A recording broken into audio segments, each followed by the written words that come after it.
Today, we're gonna cover the Ben 10 Ultimate Alien series from beginning to end in detail. Ben 10 Ultimate Alien is the third installment of the Ben 10 franchise, following Ben 10 Classic and Ben 10 Alien Force. The story continues just a few months after the events of Ben 10 Alien Force, so without further ado, let's jump right in.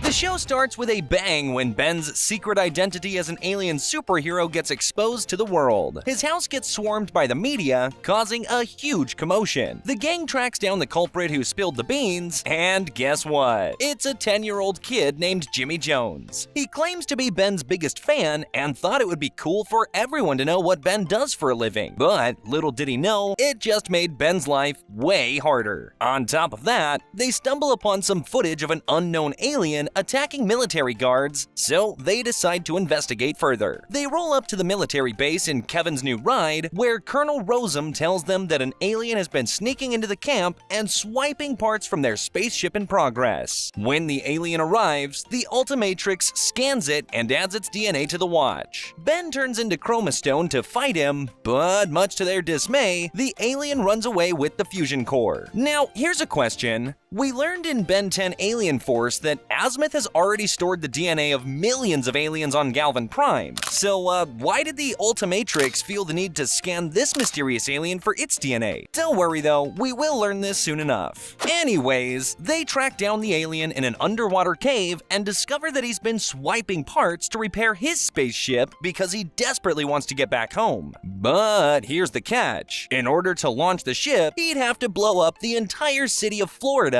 and, well, our heroes are just not about to let that happen. Ben transforms into Ultimate Spider Monkey and restrains the alien, who reveals himself as Bivalven. He came from the Andromeda Galaxy and, along with 4 others, was captured by a guy named Aggregor. They managed to escape from him, but got separated and ended up stranded on Earth. So this right here answers our previous question. You see, Azimuth had initially included DNA from aliens within the Milky Way galaxy in the Ultimatrix. However, since Bivalven hails from the Andromeda Galaxy, the Watch needed to obtain a sample of his alien DNA. Okay, now back to the story. So Ben leaves Bivalven restrained in the cave and calls the plumbers for assistance, but sadly, Aggregor arrives first and abducts him once again. Now, remember how Bivalven mentioned 4 other aliens that Aggregor abducted? Well, sometime later, one of those aliens named Galapagos arrives on Earth looking for Ben's help. You see, his planet was attacked by Aggregor, who wanted to absorb the powers of his kind. Galapagos was abducted into his ship, where he met the other 4 aliens, Bivalven, Pandor, Andreas, and Rad. However, this poses yet another question. So Aggregor is an Osmosian like Kevin who can absorb powers at will. Why did he feel the need to abduct 5 different aliens when he could simply absorb them on the spot? Well, you see, Osmosians can only attain 10% of the total power when they absorb a creature. However, Aggregor has found a way to fully absorb all of their powers. These 5 aliens are super strong. In fact, absorbing the powers of all 5 at the same time would make Aggregor the strongest being in the entire galaxy, which is exactly why he brought them onto his ship. However, they managed to escape and crash-landed on Earth. They decided to split up to find help, but we already know how that's going so far. Ben scans Galapagos and sends him home with the plumbers, but little did he know, the plumber was Aggregor in disguise. So, 2 down and 3 more to go. Pandor is trapped in this super tough metal armor that contains his powers and keeps his dangerous radiation in check. So desperate to get out, he offers a hefty sum of money to anyone who can crack open his suit. And guess who shows up? Why, it's Kevin! This guy never misses a chance to make a quick buck. However, Kevin refuses to open the suit when his plumber badge detects strong radiation coming from inside. But later, Kevin falls for a trick and accidentally opens the suit, and out pops this glowing, red, lava-like figure, which gets stronger by absorbing energy. Turns out that Pandor is crazy powerful, and the gang realizes they'll need to outsmart him in order to get him back into the suit. Eventually, they succeed in locking him back up and keeping him restrained. Things start looking all under control, and then 2 plumbers arrive to send Pandor back to his home planet. But just as you'd expect, their ship gets attacked by Aggregor, who now has 3 out of the 5 5 aliens in his possession. Wow, things just got a whole lot more intense. But on a side note, Ben has scanned all 3 of the aliens he's met so far, and he even transforms into Water Hazard, which is the species of bivalve. One cool thing about this show that separates it from the other Ben 10 shows is that this time we get to see all the new aliens in action even before Ben can use them. I think this is a much better way to introduce new aliens because, well, before that, Ben would only unlock new aliens by accident. Now, even though that was exciting, Ben now has so many aliens now that it would become overwhelming to use the same concept. So,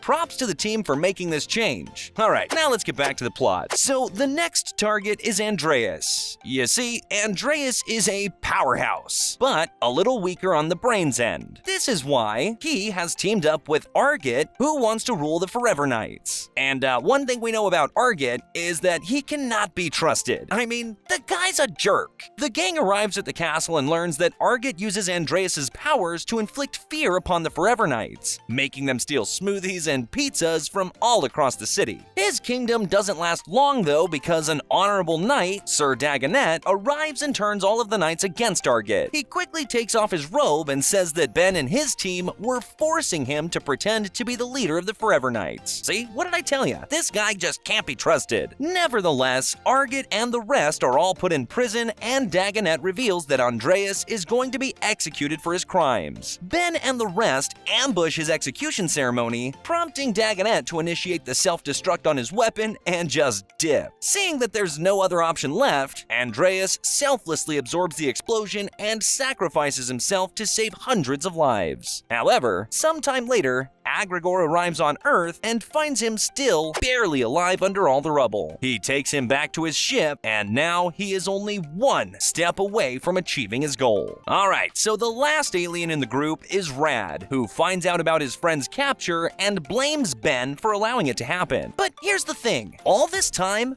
Ben and the gang had no clue about Aggregor's plans. They believed that all the previous aliens had safely returned to their home planets. But guess what? Each time the Ultimatrix scanned those aliens, it unknowingly emitted a homing signal that Aggregor used to track them down. Rad, using his powers, manages to halt the scanning process and vanishes. And wouldn't you know it, just moments later, Aggregor shows up on the scene in search of Rad. Talk about perfect timing, huh? Aggregor proves to be a formidable opponent, overpowering everyone in the group. Meanwhile, Ben finds himself left with just one alien available on his watch, which just so happens to be Rad. In a very clever move, the team manages to escape using Gwen's teleportation spell. But here's the twist. Rad has imprisoned himself within the Ultimatrix, and by doing so, he successfully conceals his presence from Aggregor, who can no longer track Ben since the watch is offline. Now, although Rad's plan is genius, there is a catch. He desires to take over Ben's body permanently, which is something that they just can't allow. The group acts swiftly and removes Rad from Ben's body, but guess what? Aggregor shows up just moments later and starts handing out some serious beatdowns. It's a tense moment, but Rad comes to a selfless realization. He will never be able to escape Aggregor's clutches. So, in a very heroic act, Rad sacrifices himself, willingly surrendering to Aggregor to save the gang. Now, Aggregor has obtained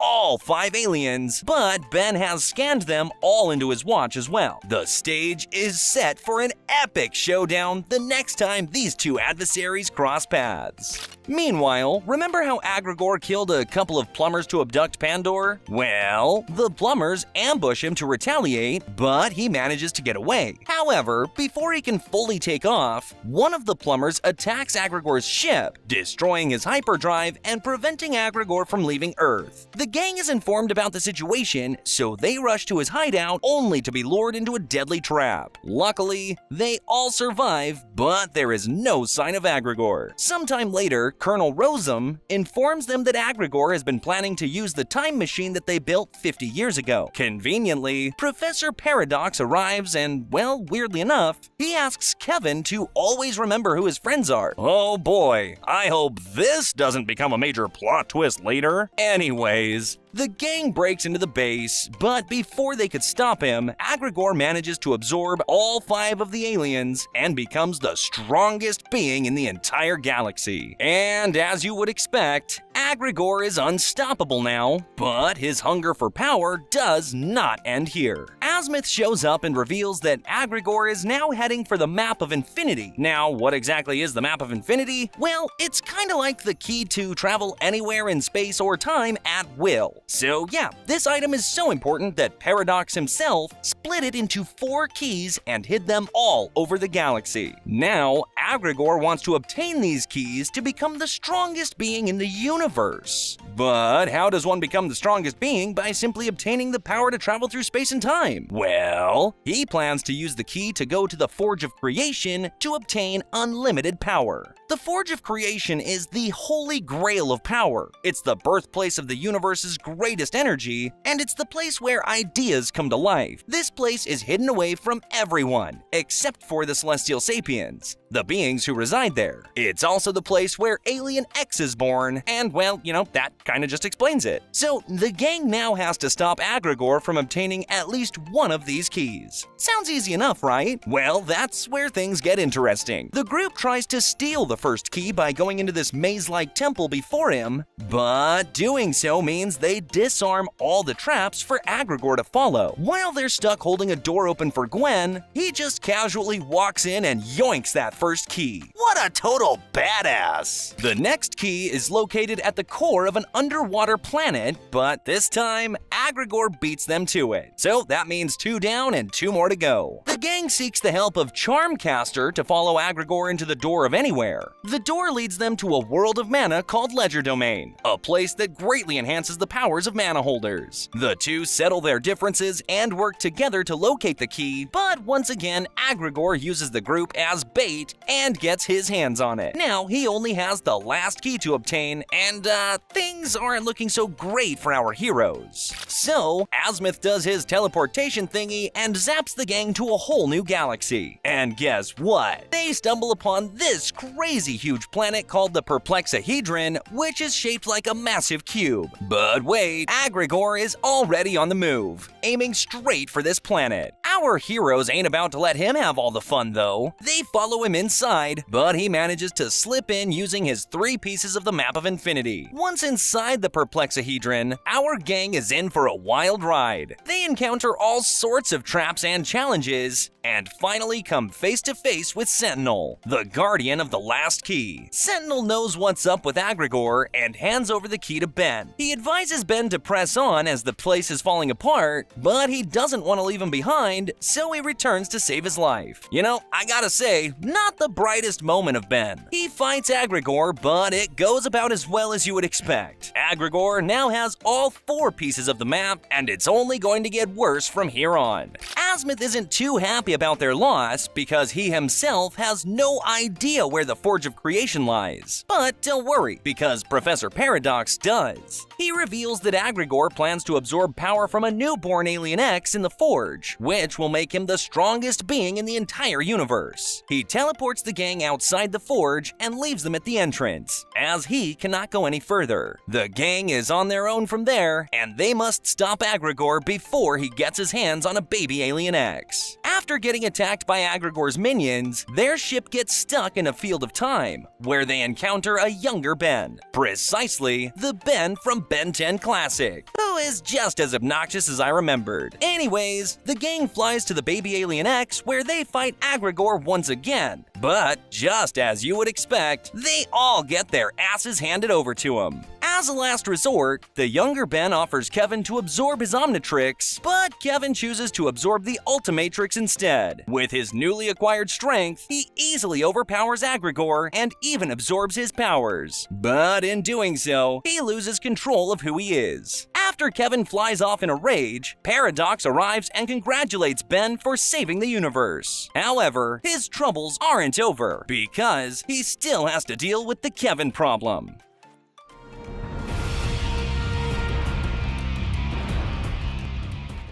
Meanwhile, Kevin has locked himself in the Null Void to seek revenge against the Warden, who was responsible for the death of his friend Quirrell. Quirrell was the only person who showed him kindness and taught him to control his powers. Meanwhile, Ben and Gwen arrive at the prison to stop Kevin, but Ben now wants to kill him after seeing how unpredictable he's become. This leads to a heated feud between Gwen and Kevin, as Gwen wants to help Kevin instead of taking him down. They come across Argit, who reveals that Kevin is out for revenge after being double-crossed multiple times. They bring Argit to a plumber's academy for safety, but Kevin storms in, causing chaos and harming plumbers. He even attempts to kill Ben and Gwen, but ultimately leaves due to their history. Kevin's craving for unlimited power has led him to attack his former allies, such as Alan, Helen, Pierce, Manny, and even Dr. Victor for powers, and Ben has had enough of him. This causes a brawl between the cousins, as Ben ends up knocking Gwen out. This Kevin thing is really taking a toll on our team, huh?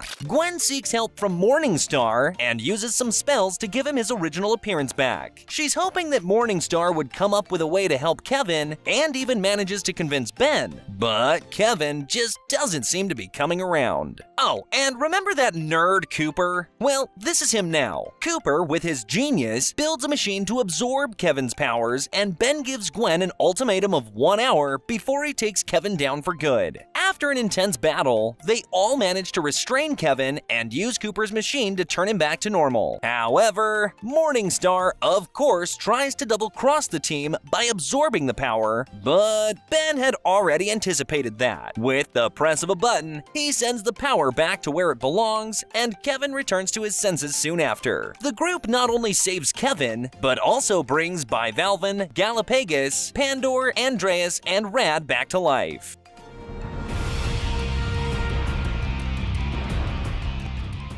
Sometime later, the Forever Knights accidentally break open an ancient seal that was imprisoning Dagon, a legendary mind-controlling creature from another dimension. His release triggers an old man named George, who, until now, resided in a convalescent home. After checking on the seal, George breaks into Area 51 and makes the whole vicinity disappear, leaving only a crater behind. Just who is this freaky old man? Well, later we learn that he's the founder of the Order. Yeah, the original and first ever Forever Knight, who has existed for 1,000 years. When Dagon first appeared 1,000 years ago, he was the one who pulled its heart out using the magical sword. Yet, Dagon did not die. However, the heart was the essence of all of Dagon's power, and it was sealed away somewhere on Earth. So the question is, how did George get his hands on that magical sword? Well, as it turns out, it was Azimuth who created it purely out of curiosity. However, the sword was stolen and used to destroy an entire planet, which made him realize the error of his ways. Later, when Dagon's mind-controlling minions appeared on Earth, all the knights turned against each other. Azimuth chose the knight with the strongest will, who just so happened to be George the Immortal. He gave him the sword called Ascalon to defeat Dagon, and this is how he managed to get his hands on the sword. Coming back to the present, the Forever Knights are holding a council of all their houses to discuss Dagon when George joins in and they all bow to him after recognizing who he is. He reminds them that the Forever Knights existed to eradicate all existing alien life on planet Earth, and unites them to target many aliens, including Pierce Wheels, who is apparently dead now. George appoints Driscoll as his second-in-command and sends him to hunt more aliens. However, Ben kicks his ass and stops the purge. Well, at least for now. Later, George reveals that he's leaving on a quest to find his sword Ascalon, and asks the Knights to be ready upon his return for the battle of 100 lifetimes. While the Forever Knights wait on George to return, a cult called the Flamekeeper's Circle that worships Dagon is formed. These people claim to have found the injured body of the dragon, but upon inspection, Ben learns that it's the injured body of Vilgax from the last episode of Alien Force. Yeah, the once almighty conqueror of the world has been reduced to a half-dead octopus in a fish tank, pretending to be the leader of a cult. Talk about character development, am I right?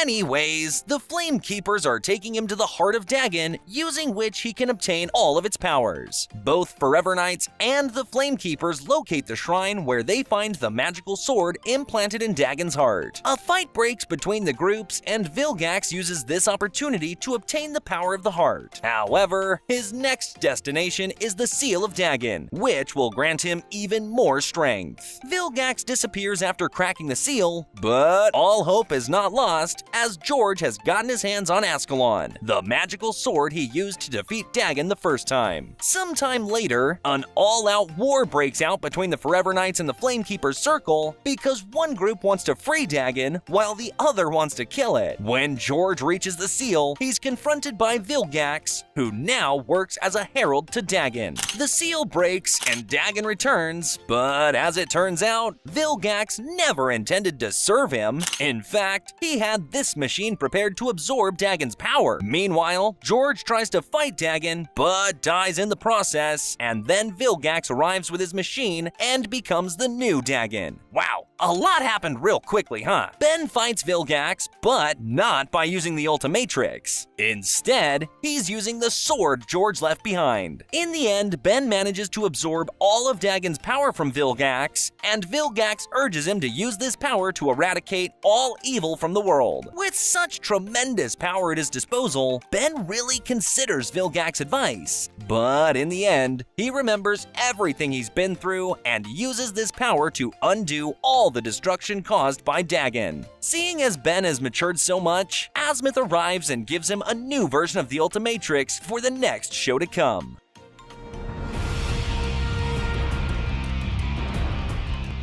Alright, so that right there was the entire timeline of Ben 10 Ultimate Alien. But you guys remember Ben 10,000, right? Well, in this crazy future, he gets attacked by a guy called Eon who's on a mission to hunt down Bens from different dimensions. But guys, don't worry. Ben 10,000 kicks his butt and saves the day. Just when he thinks he's done, Paradox shows up and, well, tells him that his troubles have only just begun. He teleports Ben 10,000 into the present where they meet our regular 16-year-old Ben. On a side note, this Ben 10,000 is from a different future than the one with whom Ben met when he was 10 years old. Anyways, the two try to destroy a portal that Eon can use to travel in this time, but it turns out that it was a trap set by him to activate the seal. As both Bens fight Eon, they learn that all of his minions are mind-controlled 16-year-old Bens from different timelines, and that Eon himself is a Ben 10,000 from a different dimension. So basically, this version of Ben 10,000 went evil and he abducted other Bens to use as his slaves. Soon after, the evil Ben 10,000 is defeated when his seal is destroyed, which also reverts all the damages he has caused in different dimensions. Before leaving with the good Ben 10,000, Paradox gives a warning to the team about the creature from beyond. Alright folks, we've finally made it to the end of the video, but let's go through the aliens that Ben turned into. We had Water Hazard, Amphibian, Armadillo, Terraspin, NRG, Fast Track, Chameleon, Eagle, Clockwork, Shock Squatch, and Jury Rig. This was the timeline of Ben 10 Ultimate Alien. Thank you so much for watching, and we'll see you in the next video.